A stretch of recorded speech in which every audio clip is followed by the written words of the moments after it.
Next video आती है promoting wellbeing. इसमें क्या आएगा, 6 चैप्टर के लास्ट उसमें infection control. Infection control can be obtained by following the below points. Infection को कैसे कंट्रोल कर सकते हैं, उसके कुछ पॉइंट्स हैं। Washing your hands properly with water and antiseptic soap. क्या कह रहे हैं, अपने हाथ को प्रॉपरली अच्छे से पानी से साफ़ करना चाहिए, किसकी, एंटीसेप्टिक सोप की मदद से। Before and after preparing food, खाना बनाने से पहले और बाद में हाथ को अच्छे से धोना चाहिए। आफ्टर विजिटिंग द टॉयलेट, जब टॉयलेट जाते हैं उसके बाद भी। एंड डिस्पोजिंग ऑफ वेस्ट, और जो वेस्ट है उसको डिस्पोज कर देना चाहिए।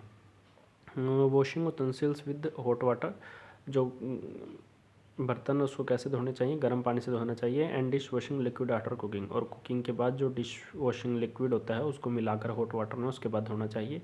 वॉशिंग ब्रश्ड और cut area with water and antiseptic liquid. कहीं वॉशिंग ब्रश्ड और कट एरिया होता है जहाँ पर उसको पानी के साथ धोना चाहिए एंटीसेप्टिक लिक्विड लगाकर, ठीक है। Cleaning the area where you work, जहाँ पर तुम काम कर रहे हो उस जगह को, उस एरिया को क्लीन करना चाहिए। Floor should be mopped with disinfectant. Disinfectant मतलब जैसे ये तुम लगा लो फिनाइल्स हो गए या और चीज़ें होगी, इनके पानी में डाल के उसके बाद पोछा लगाना चाहिए। और टॉयज़ एंड बेबी एसेसरीज़ को बॉइल्ड कर देना चाहिए, मतलब उबाल देना चाहिए एक बार। फ्रूट वॉश्ड प्रॉपरली, और जो फ्रूट वगैरह होते हैं उनको अच्छे से वॉश करना चाहिए, ठीक है। Using disinfectants to clean the floor and wearing gloves before doing so. जब भी डिसइंफेक्टेंट को यूज़ करो फ्लोर वगैरह क्लीन करने के लिए, तो हमेशा ग्लव्स वगैरह पहन कर ही साफ़ करना चाहिए। Disposing of waste material as per their categories, जो वेस्ट मटेरियल है उसको उसकी कैटेगरी के हिसाब से डिस्पोज करना चाहिए। Disposing gauzes and pieces of cotton contaminated with body fluids and blood. क्या कह रहे हैं, जो ये डिस्पोजिंग गेज वगैरह होते हैं और उनके पीसेस वगैरह होते हैं किसी भी वेस्ट मटेरियल के, उसको डिस्पोज कर देना चाहिए। नहीं तो जो उनकी कॉटन वगैरह है ना, वो कंटेमिनेटेड हो सकती है और वो तुम्हारे किसके साथ, बॉडी फ्लूइड्स या ब्लड के साथ मिल सकती है। वो नहीं होनी चाहिए, नहीं तो अगर वो होएगी तो तुम्हारे क्या इन्फेक्शन फैलने का खतरा रहता है। Recapping the caps of medicine bottle, जो भी मेडिसिन की बोतल उनको दोबारा ऊपर जो उनकी कैप होती है उसको निकालने के बाद वापस लगा देनी चाहिए। एंड स्टोरिंग दम इन ए कूल ड्राई प्लेस, जहाँ पर भी उसकी प्लेस हो वहाँ पर उसको ड्राई या फिर कूल एरिया में स्टोर कर देना चाहिए। नेक्स्ट आता है मैनेजिंग स्पिलेजेस।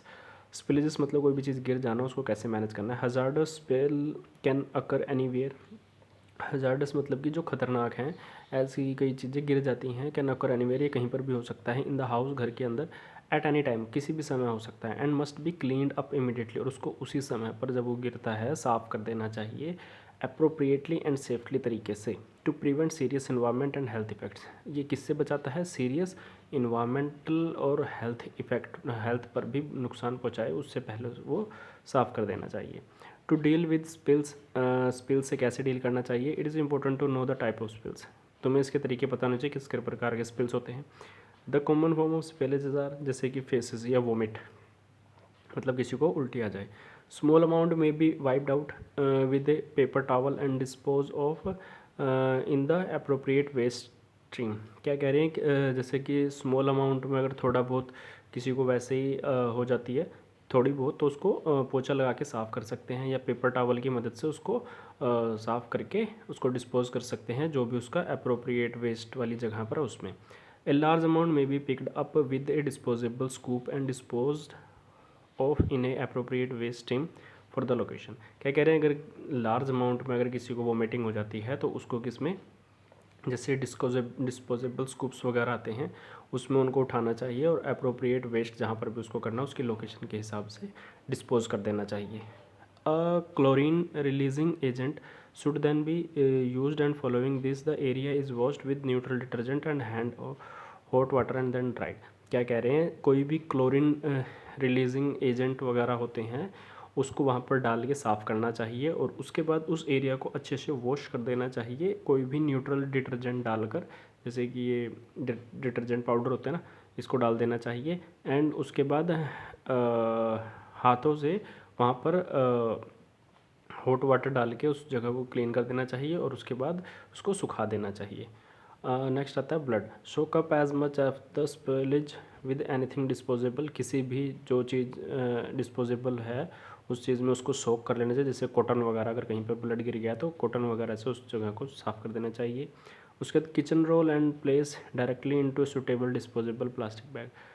एग्जांपल के रूप में बताया, जैसे किचन रोल होता है ना, वहाँ पर अगर कुछ गिर जाए तो उसको प्लेस डायरेक्टली इनटू सुटेबल, जिसमें भी उसको साफ़ करके जो भी सुटेबल डिस्पोजेबल प्लास्टिक बैग है उसमें डाल देना चाहिए उसको। If available use a good quality thick bleaches, अगर तुम्हारे पास अवेलेबल है कोई थिक ब्लीच अच्छी क्वालिटी की, cover area with paper towel, उस एरिया को पेपर टॉवल की मदद से कवर कर दो, न्यूज़पेपर की मदद से या फिर किचन रोल की मदद से, ठीक है। And gently pour on bleach solution, उसके ऊपर आराम से क्या ब्लीच का सॉल्यूशन डाल देना चाहिए। Spillages of blood and other body fluids on carpet, अगर कहीं पर भी छोटा सा खून गिर जाए, कहाँ पर बॉडी फ्लूइड्स, जो भी शरीर के बॉडी फ्लूइड्स हो गए, मतलब ज़रूरी नहीं है खून भी, और भी कई चीज़ें हैं, वो कारपेट वगैरह पे, फैब्रिक पे या किसी soft furnishing must be deal with using general purpose detergent and warm water. तो वही कह रहे हैं कि अगर कुछ भी इन चीज़ों पर गिर जाता है, कारपेट पे, फैब्रिक पे या सॉफ्ट फर्निशिंग पे,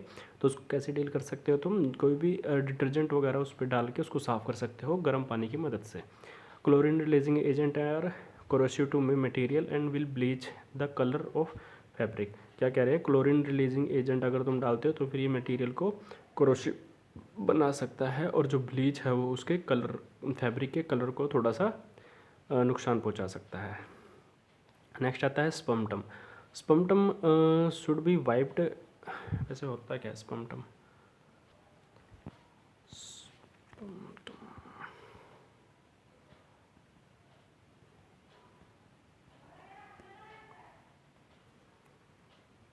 अच्छा, तो ठीक है, ठीक है। तो जैसे कोई थूक दे, ठीक है, sputum should be wiped with a paper towel, paper towel की मदद से उसको साफ़ कर सकते हो तुम। A chlorine releasing agent should then be used and after this the area is washed with neutral detergent. वही कह रहे हैं, उसको साफ़ कर देना चाहिए अच्छे से, किसके, न्यूट्रल कोई भी डिटर्जेंट वगैरह डाल के, ठीक है। एंड हैंड हॉट वाटर, मतलब कि जितना तुम्हारा हाथ सह सके इतना गर्म पानी उस पर डाल के साफ़ कर देना चाहिए, उसको सुखा देना चाहिए। All waste should be dispose, जो भी वेस्ट है उसको डिस्पोज कर देना चाहिए, जो अप्रोप्रिएट वेस्ट हो लोकेशन डालने की, और उसको डालने की जो लोकेशन हो। After carrying out any of the above product procedures, जो भी तुमको ऊपर प्रोसीजर बताए गए हैं, तो उसमें remove gloves then wash hands, उसमें क्या है, ये सारे प्रोसीजर करने के बाद अपने हाथों में जो तुमने ग्लव्स पहने थे उनको उतार लेना चाहिए, और उसके बाद अपने हाथों को रनिंग वाटर में अच्छे से साबुन से धो लेना चाहिए, उसके बाद सुखा लेना चाहिए। These spillages are consider potential source carrying blood borne viruses, जो कि खून से फैलने वाले वायरसेज हैं वो इसमें हो सकते हैं, जो ये चीज़ें गिरती हैं तो इससे क्या तुम इल हो सकते हो, और leaving not considering the proper handling of spillages are, और अगर ये तुम अच्छे तरीके से नहीं करते हो तुम्हें ये बीमारियाँ भी हो सकती हैं, हेपेटाइटिस सी, बी या फिर HIV जैसे प्रकार के वो हो सकते हैं, ठीक है। नेक्स्ट आता है मैनेजिंग स्पिलेजेस। एक आता है stop, contain, notify and clean up, ठीक है। तो स्टॉप वाले में क्या है, स्टॉप वर्क इमीडिएटली, काम को उसी समय रोक देना चाहिए। स्टॉप द लीक और एलिमिनेट द सोर्सेस, जहाँ से भी वो स्पिल हो रही है उस जगह को रोक देना चाहिए।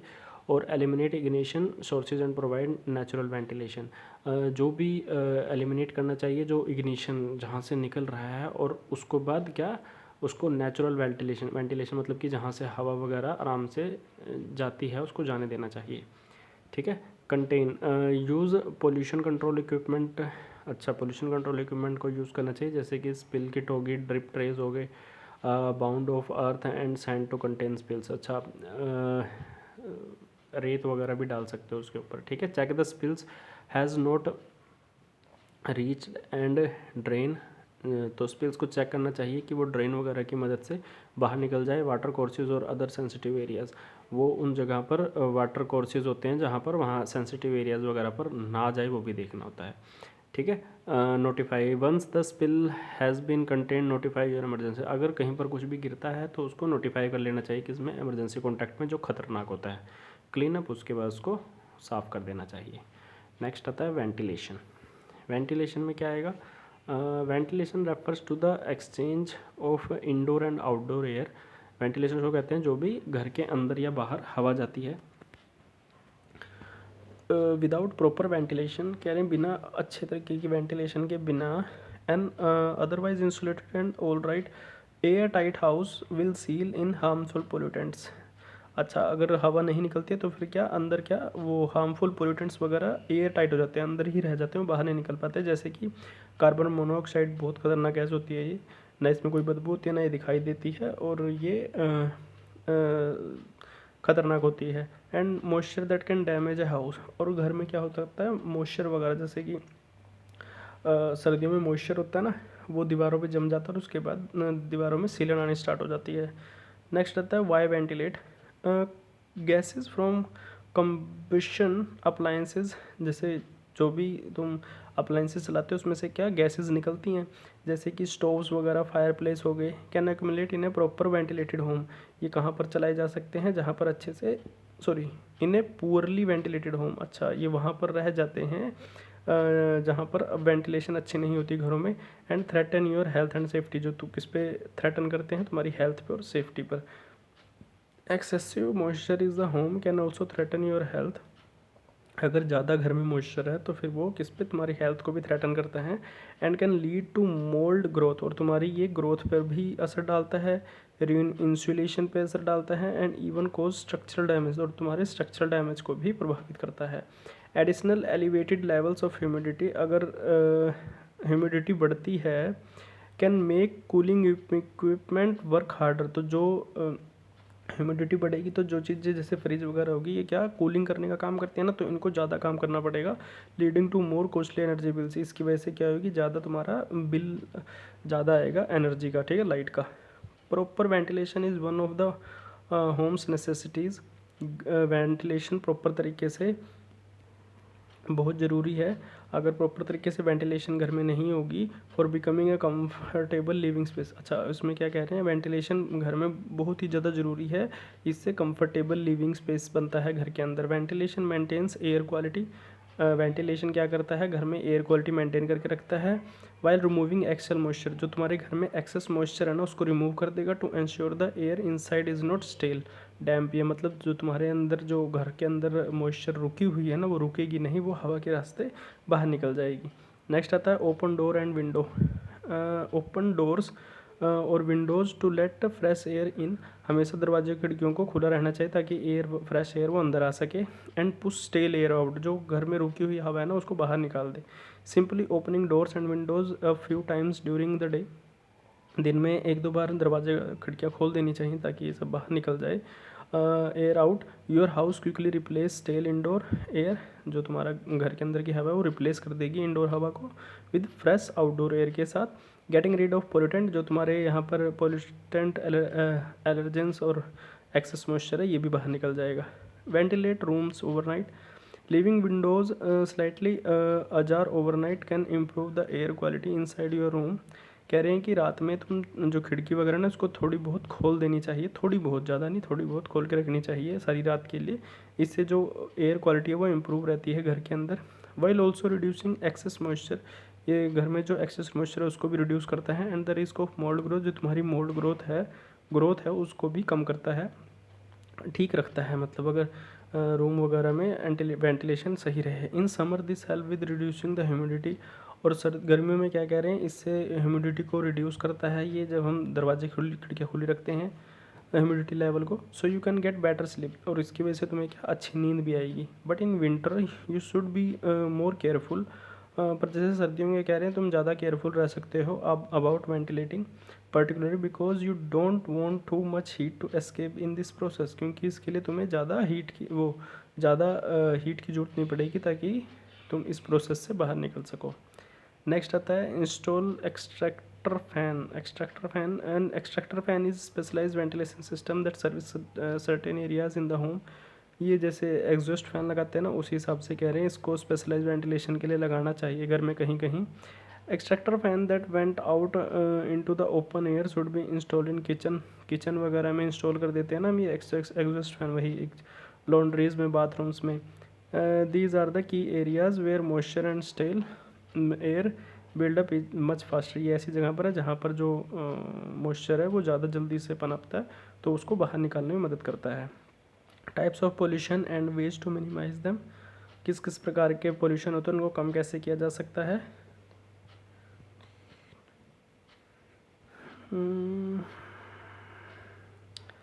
The addition of unwanted substances in wrong concentration, अच्छा अनवांटेड सब्सटेंस जो रॉन्ग कंसंट्रेशन से आ जाएं, दैट हार्म्स ऑर्गेनिजम्स, ये ऑर्गेनिज्म जो इन्वायरमेंट में ऑर्गेनिजम्स हैं उनको हार्म कर सकता है।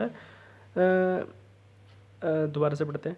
The addition of unwanted substances in wrong concentration that harms organisms and the environment is called pollution. Pollution उसको कहा जाता है जो कि अनवांटेड सब्सटेंस है और वो क्या रॉन्ग कंसंट्रेशन कर रहा है, जिसकी वजह से क्या हो रहा है, जो तुम्हारे ऑर्गेनिजम्स हैं और जो तुम्हारा इन्वायरमेंट है उसको क्या करेगा, वो हार्म करेगा। जो भी हार्म करता है उसको क्या कहते हैं, हम पोल्यूशन कहते हैं। It can be of different types, ये अलग अलग प्रकार के होते हैं। Depending on the part of the environment, environment के पार्ट के हिसाब से ये पता लगता है कि कौन सी चीज़ पोल्यूटेड है। ठीक है, बिलो आर एक्सप्लेनेशंस, हमारे नीचे कुछ एक्सप्लेनेशंस दी गई हैं किसके ऊपर, टाइप्स ऑफ पोल्यूशन के ऊपर। फर्स्ट आता है air pollution. Pollutant of air present in the atmosphere are called air pollution. जो भी एटमोसफेयर में पोल्यूटेंट एयर प्रेजेंट है उसको हम क्या कहते हैं, air pollution. Respiration is a vital life process that needs air. जो रेस्पिरेशन मतलब कि आम आदमी है वो रेस्पिरेशन करता है ना, रेस्पिरेशन मतलब सांस लेना छोड़ना। ठीक है, ये एक बहुत ही ज़्यादा वाइटल लाइफ प्रोसेस है हवा। If you breathe the air which the pollutants then it will have bad effects on your health. अगर जो तुम लोग सांस ले रहे हो उसमें अगर पोल्यूशन है तो ये किस पर बैड इफेक्ट करेगा, तुम्हारी हेल्थ पर। Air is comprised of the below gases. Air में क्या क्या चीज़ें मिली होती हैं बता रहे हैं। Why to handle the air pollution, air pollution को कैसे हैंडल कर सकते हैं, वेज, अच्छा हाँ कैसे हैंडल किया जा सकता है उसके रास्ते हैं। यूज़ पब्लिक ट्रांसपोर्ट, ज़्यादा तुम्हें पब्लिक ट्रांसपोर्ट यूज़ करनी चाहिए। और car pooling instead of personal vehicle for commuting, या फिर अगर तुम्हें कहीं आना जाना है तो फिर कार पुलिंग करो, मतलब एक कार में जैसे एक कार कहीं जा रही है उसमें 4 बंदे आपस में मिल के बैठ के चले जाओ। ठीक है, या फिर पब्लिक ट्रांसपोर्ट जैसे बस ट्रेन वगैरह का ज़्यादा यूज़ करना चाहिए अपने पर्सनल व्हीकल की बजाय। यूज़ बाईसाइकिल, बाईसाइकिल का ज़्यादा यूज़ करना चाहिए, या फिर छोटे डिस्टेंस के लिए तुम पैदल भी जा सकते हो। Avoid burning plastic, dry leaves, ये सारी चीज़ें को नहीं जलाना चाहिए। Instead of trash plastic in proper ways and use composting for organic kitchen waste. जो ऑर्गेनिक या किचन वेस्ट वगैरह तो उसको अच्छे तरीके से कंपोस्ट खाद बना देना चाहिए। ठीक है, जिसमें प्लास्टिक और वगैरह ना मिली हो। प्लांट ट्रीज़ हो गए, ट्रीज़ को प्लांट करना चाहिए। Keeps air purifying indoor plants, जो घरों के अंदर प्लांट्स लगे होते हैं उनसे प्योरीफाई करते रहना चाहिए एयर को। अवॉइड यूजिंग टॉक्सिक प्रोडक्ट्स को नहीं यूज़ करना चाहिए, इंस्टेड चूज़ ऑर्गेनिक या नेचुरल प्रोडक्ट्स। ठीक है, नेक्स्ट आता है noise pollution. When the environment is filled with unnecessary और अनप्लेजेंट साउंड, अगर जो हमारा इन्वायरमेंट है वहाँ पर अननेसेसरी या अनप्लेजेंट साउंड हो जाती है, that are harmful to animals and plants. ये किसके लिए हार्मफुल है, एनिमल्स के लिए भी हार्मफुल है और प्लांट्स के लिए भी। It is called noise pollution. ठीक है, the major sources of noise pollution, जैसे कि कहाँ कहाँ से आता है, लाउड स्पीकर चलते हैं, जब लाउड म्यूजिक सिस्टम चलता है। टेलीविज़न हो गए, कहाँ पर, जो पब्लिक प्लेसेस में चलते हैं। मीन्स ऑफ ट्रांसपोर्ट जैसे कि ऑटोमोबाइल्स, रेलवेज, एयरक्राफ्ट, यहाँ से बहुत ज़्यादा नॉइज़ निकलती है। Heavy machines in industries, fire work, जब हैवी इंडस्ट्रीज़ में फायर वर्क काम होता है तब भी बहुत ज़्यादा आवाज़ आती है।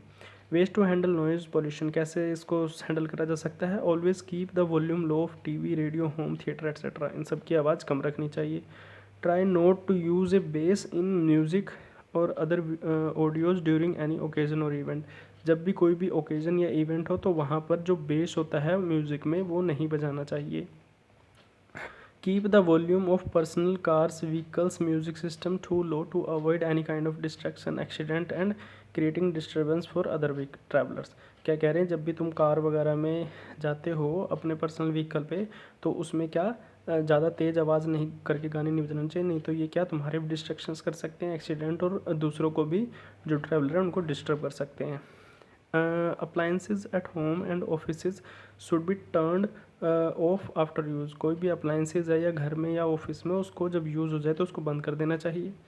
Noise should be control around sensitive areas, जहाँ पर सेंसिटिव एरियाज़ हैं वहाँ पर नॉइज़ वगैरह को कंट्रोल करके रखना चाहिए।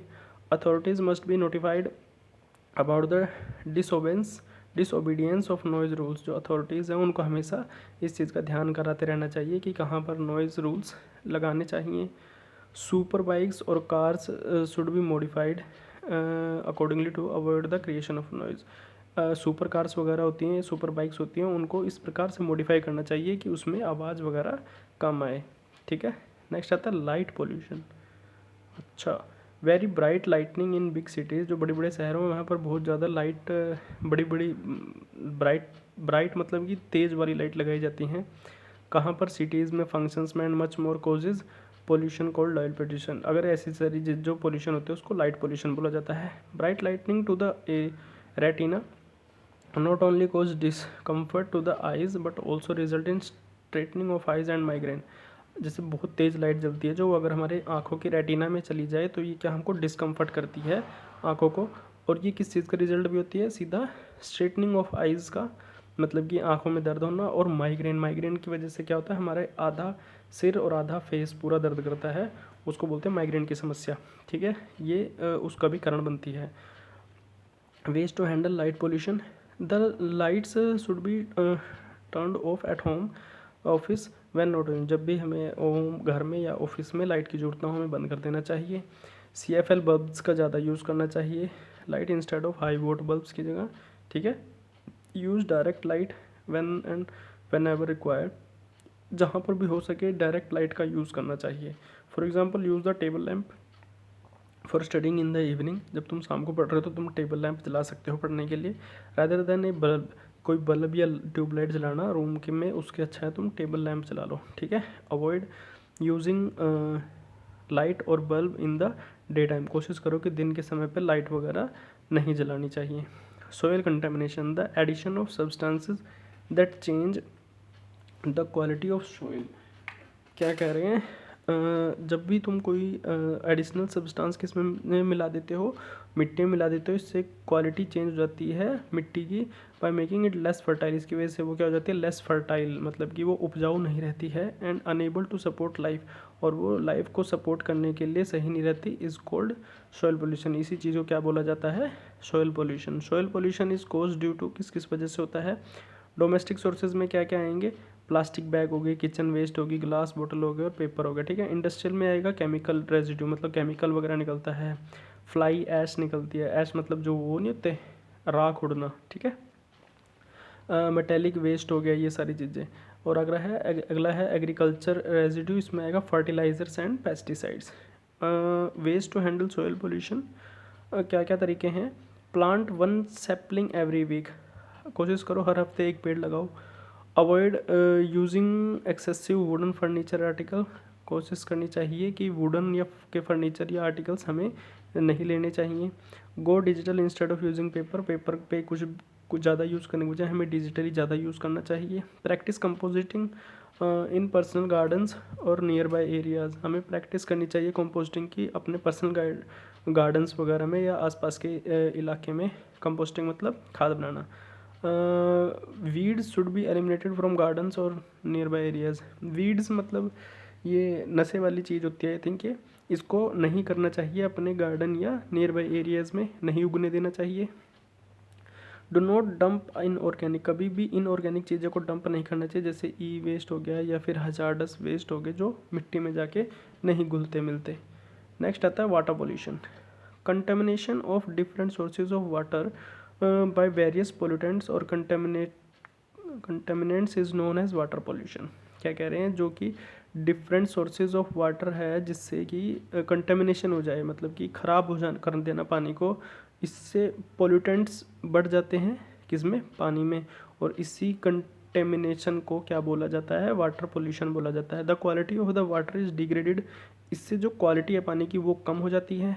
And rendered toxic for all living, और ये क्या चीज़ हो जाती है? टॉक्सिक पानी हो जाता है सभी जिंदा ऑर्गेनिजम्स के लिए। And nature due to water pollution, और इसकी वजह से ही क्या हो जाता है? जो पानी है वो पोल्यूशन वाला बन जाता है। यूजुअली केमिकल्स और micro organisms contaminated different sources of water such as streams, rivers, lakes, oceans etcetera.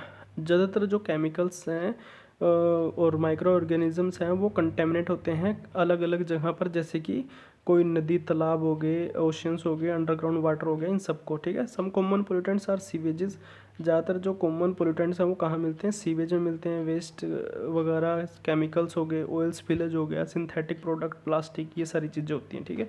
ये सब जब पानी में मिलती हैं तो पानी को गंदा कर देती हैं। क्या क्या तरीके हैं इसको हैंडल करने के? The use of detergent, bleach, abrasive etcetera should be minimised, इन चीज़ों को कम यूज़ करना चाहिए। ड्रग, पिल्स या other medication should not be thrown into drains, सीधा इन चीज़ों को ड्रेन्स वगैरह में नहीं डालना चाहिए, जैसे कि ड्रग्स हो गए, मेडिकेशंस होगी, ठीक है। ऑयल्स, ग्रीस और fat should not be in poured into the sink, कभी भी सिंक के अंदर ऑयल होगी, ग्रीस होगी, ये फैट्स वगैरह होगी, नहीं डालने चाहिए।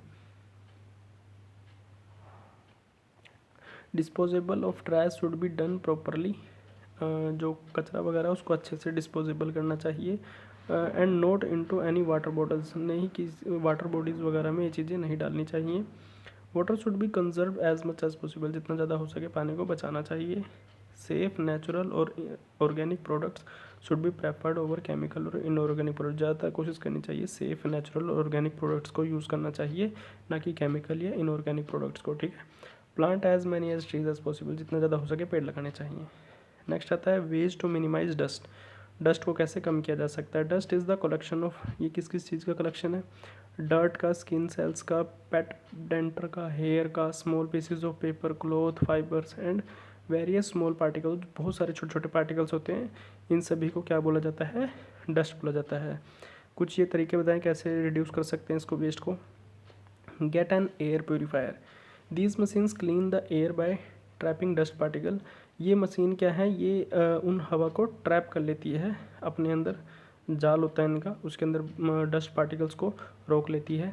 दे are great for high dust household और फैमिलीज़ विद डस्ट एलर्जी, ये कहाँ पर ज़्यादा अच्छा हाई सही होता है? जहाँ पर बहुत ज़्यादा हाई डस्ट होती है, और ये फैमिलीज़ और डस्ट एलर्जीज़ वाले जो लोग घर होते हैं उनको बचाती है। Air purifiers only clean the air in the room they are in, जो उस घर में है सिर्फ उस घर की ही हवा को साफ कर सकता है एयर प्योरीफायर।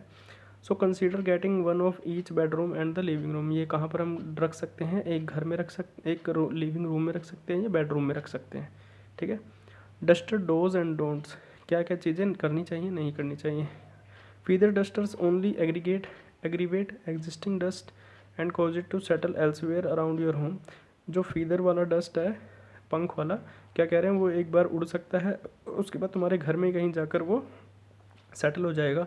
इंस्टेड यूज़ ए डैम्प क्लॉथ, तो तुम एक कोई डैम्प क्लॉथ कपड़ा ले सकते हो और मॉइस्ट टावल ले सकते हो, तो वाइप डाउन अ सरफेस, ताकि तुम जो तुम्हारे घर का कहीं पर वो गिरा हुआ है तो वो साफ़ हो जाएगा। Clean from top to bottom, clean all horizontal surfaces beginning at the top, जो भी तुम्हारे हॉरिजॉन्टल सर्फेसेस हैं उनको कैसे ऊपर से नीचे की तरफ साफ़ करना चाहिए। Top rear room in the apartment, कहीं पर भी तुम्हारा अपार्टमेंट होम है या वर्किंग वगैरह तुम कर रहे हो सारी जगह पर। Down washing with on all purpose cleaner, और सभी को वॉश कर देना चाहिए ऑल पर्पज़ क्लीनर की मदद से। नेक्स्ट आता है वॉक्यूम ट्वाइस ए डे, हफ्ते में 2 बार वॉक्यूम करना चाहिए। Vacuum all the carpeting in your home, जितने भी तुम्हारे घर में कारपेटिंग वाले हैं उन सबको वैक्यूम की मदद से साफ़ कर देना चाहिए। Focusing easily on high traffic areas, कहाँ पे ज़्यादा फोकस करना चाहिए? जहाँ पर बहुत ज़्यादा ट्रैफिक होता है। You can also vacuum another flooring, और तुम जो दूसरे फ्लोर्स हैं उनको भी वैक्यूम कर सकते हो। Vacuum frequently really cuts down, vacuum frequently really cuts down on how much dust can build up under furniture and in corners, furniture या कॉर्नर्स में जो भी डस्ट होती है उनको तुम वैक्यूम की मदद से आसानी से साफ़ कर सकते हो।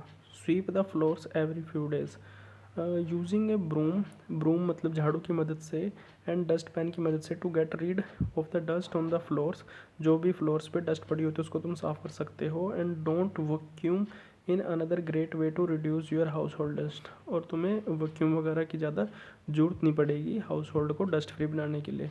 SVEEP frequently in areas that tend to have a lot of dust, उस एरिया को अच्छे से साफ़ करना चाहिए जहाँ पर तुम्हें लगता है ज़्यादा डस्ट हो सकती है, लाइक डोरवेज, जैसे दरवाजे हो गए, हॉलवेज हो गए एंड किचन फ्लोर हो गया, ठीक है। Toss out the dust in your garbage can to make sure it does not re enter your house hold.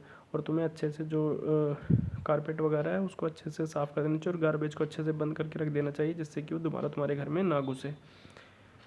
Remove clutter from floors, don't ignore piles of clothing, toys, magazines, books और anything else on the floor. अच्छा, कभी भी जो इनके ऊपर कुछ भी गिर जाता है, पिल्स या पाइल्स समथिंग, तो उसको इग्नोर नहीं करना चाहिए। कहाँ कहाँ पर, जैसे कपड़े पे, टॉयज़ पे, मैगजीन पे, बुक पे या किसी भी चीज़ फ्लोर पे, ठीक है। तो उसको क्लीन कर देना चाहिए। Cleaning around them won't take care of the dust that has settled in और अराउंड देम। उसके आसपास जो डस्ट है वो ज़्यादा इकट्ठी हो जाएगी और वो उसको फैल सकती है बाद में बीमारियों के लिए, ठीक है। नेक्स्ट आता है study mats inside and outside. If every entrance to the home give people a place to wipe their feet before entering. जब भी घरों में घुसना चाहिए तो तुम्हें क्या अपने एंट्रेंस के बाहर, जो दरवाजे के बाहर है या गेट के बाहर क्या रखना चाहिए, एक मैट रखना चाहिए जिसमें लोग अपने पैरों को साफ़ करके उसके बाद एंटर करें। That practice alone will significantly cut down on the amount of dust tracked indoors even if peoples take their shoes off inside. क्या कह रहे हैं, अगर तुम सिर्फ एक यही चीज़ करो ना, इससे बहुत सारी डस्ट तुम्हारे घर में आने से रुक जाएगी। चाहे जो पर्सन आया है ना वो अपने जूते पहन के भी अंदर आ जाए, फिर भी इतनी डस्ट नहीं आएगी क्योंकि उसने बाहर साफ़ कर लिए होंगे वो। Changing the beddings, it is best to clean the mattress. ये अच्छा तरीका है मैट्रेस, पिलो, बेड शीट्स वगैरह को अच्छे से साफ़ करने के लिए। And other upholstered furnishing every day and change them frequently. यहाँ तक कि वो कह रहे हैं उसको डेली डेली साफ़ करने की बजाय जरूरत नहीं है, उसको फ्रीक्वेंटली और वेट वाइप ई surface 3 to 5 minutes। Bedsheet and other upholstered furnitures every day.